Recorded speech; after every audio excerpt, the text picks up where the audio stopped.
হযরত ওমর একদিন তিনি হেঁটে কোথাও যাচ্ছিলেন। কিছু দূর যাওয়ার পরেই দেখলেন এক বৃদ্ধাকে। বৃদ্ধা কি যেন বিড়বিড় করছে। হযরত ওমর তার কাছে গেলেন, তার খোঁজ খবর নিলেন, জিজ্ঞাসা করলেন, আচ্ছা বুড়িমা, খলিফা ওমর সম্পর্কে তোমার ধারণা কি?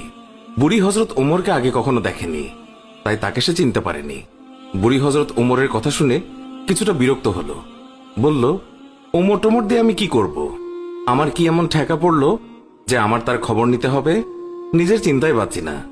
বুড়ির কথায় ছিল রাগ আর অসন্তোষের ছাপ। হযরত ওমর আবার তাকে জিজ্ঞাসা করলেন, বুড়িমা, ওমরের উপর তোমার এত রাগ কেন? বুড়ি চেঁচিয়ে জবাব দেয়, রাগ হবে না কেন?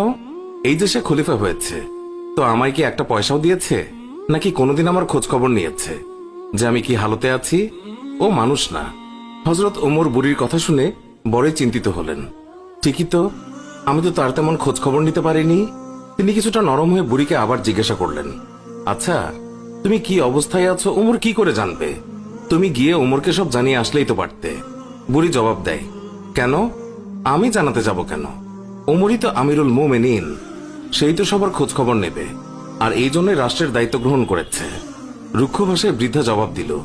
হযরত ওমর শান্তভাবে আবারও বললেন, আচ্ছা, ওমর খলিফা হওয়ার পর তুমি যে কষ্ট পেয়েছ, সেই কষ্টের বিনিময়ে তুমি কত টাকা পেলে ওমরকে মাফ করে দেবে? বৃদ্ধার সাথে এইসব কথা চলছে।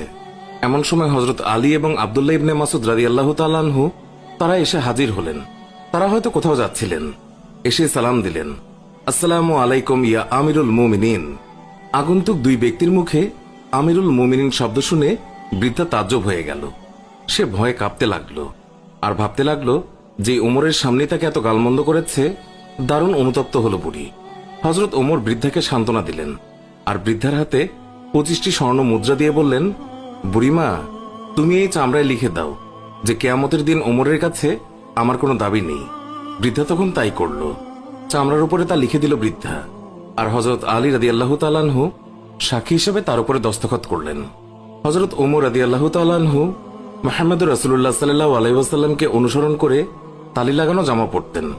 যখন তিনি মুসলমানদের প্রাণকেন্দ্র বায়তুল মুকাদ্দাস জয় করার জন্য বের হচ্ছিলেন, সেই সময় তার পরিহিত জামায় 17টি তালি লাগানো ছিল। যখন তিনি তালিযুক্ত জামা পরিহিত অবস্থায় জেরুজালেমের উদ্দেশ্যে রওনা হয়েছিলেন, সাহাবাদের মধ্যে থেকে কেউ একজন হযরত আলী রাদিয়াল্লাহু তাআলা আনহুকে বললেন, ইয়া আলী, হযরত ওমর রাদিয়াল্লাহু তাআলা আনহুকে বলুন অন্তত আজকের দিনে তালিযুক্ত কাপড় খুলে একটু ভালো কাপড় পরিধান করার জন্য, কারণ তিনি ইহুদি খ্রিস্টিয়ানদের দেশে যাচ্ছেন। তারা হয়তো আমিরুল মুমিনিনকে দেখে বিরূপ মন্তব্য করতে পারে। তারা তিরস্কার করে বলতে পারে,